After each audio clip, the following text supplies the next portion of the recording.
Hello guys, welcome to our channel. ఈరోజు మన video వచ్చేసి ఇంట్లోనే ఎలాంటి కెమికల్ లేకుండా న్యాచురల్ స్టైల్లో ధూప్ స్టిక్స్ని అయితే తయారు చేసి చూపించబోతున్నాను. చక్కగా మనం పూజకి ఉపయోగించిన పూలన్నీ వాడిపోయాక పడేస్తూ ఉంటాం కదా, అలా పడేయాల్సిన అవసరం లేకుండా ఇంట్లోనే న్యాచురల్ పద్ధతిలో ఇలా ధూప్ స్టిక్స్ని అయితే చేసుకోవచ్చు. ఈ వీడియో చూసిన తర్వాత మీకే అనిపిస్తుంది ఇంత ఈజీగా ధూప్ స్టిక్స్ని తయారు చేసుకోవచ్చా అని. ఇంకా లేట్ చేయకుండా ఎలా తయారు చేసుకోవాలో చూసేద్దాం. చూడండి, నేను ఇక్కడ ఎండిన పూలను అయితే తీసుకున్నాను ధూప్ స్టిక్స్ కోసం. మీరు పూజ చేసినవే కాకుండా నార్మల్గా పువ్వులు పూస్తూ వాడిపోతూ ఉంటాయి కదా, అలాంటి వాటిని కూడా చక్కగా ఎండలో పెట్టుకున్నాక ఎండిపోయిన తర్వాత ఇలా వీటిని అయితే ధూప్ స్టిక్స్ని చేసుకోవచ్చు.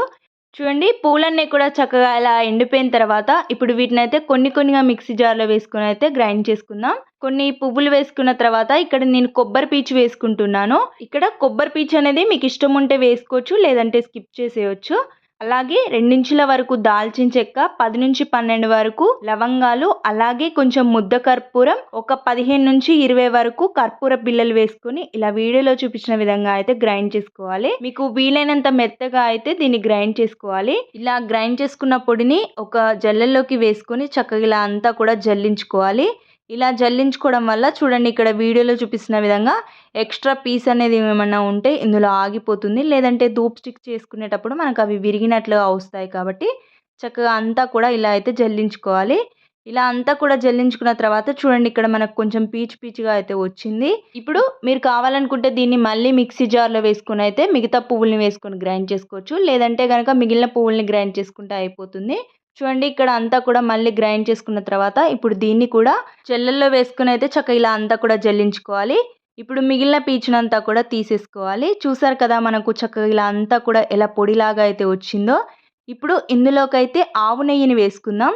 ఈ ఆవు నెయ్యి అనేది వేసుకోవడం వల్ల మనకు ధూప్ స్టిక్స్ అనేవి మంచి స్మెల్ వస్తాయి, అలాగే వీటిని చేసుకోవడానికి ఈజీగా ఉంటుంది.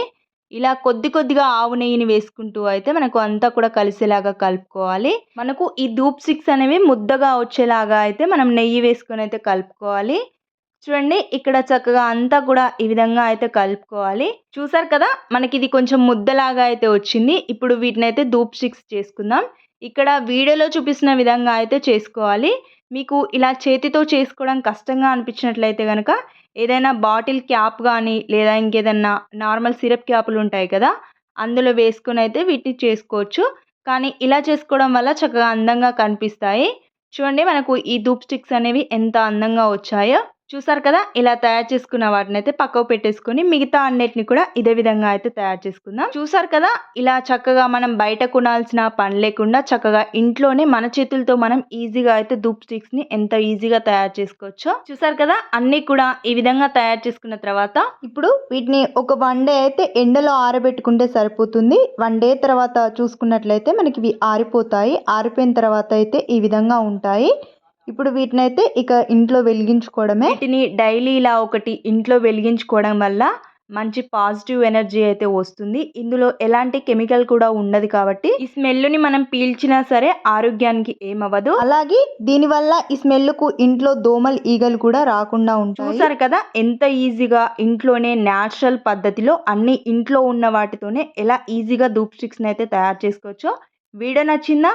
అయితే లైక్ చేయండి. మీ ఫ్రెండ్స్కి, ఫ్యామిలీ మెంబర్స్కి ఈ వీడియో అయితే షేర్ చేయండి. చాలా బాగా ఉపయోగపడుతుంది. మన ఛానల్ని కొత్తగా చూస్తున్న వాళ్ళైతే వెంటనే సబ్స్క్రైబ్ చేసుకోండి. ఇలాంటి మరెన్నో వీడియోస్ కోసం మన ఛానల్ని సపోర్ట్ చేస్తూ ఉండండి. Thanks for watching.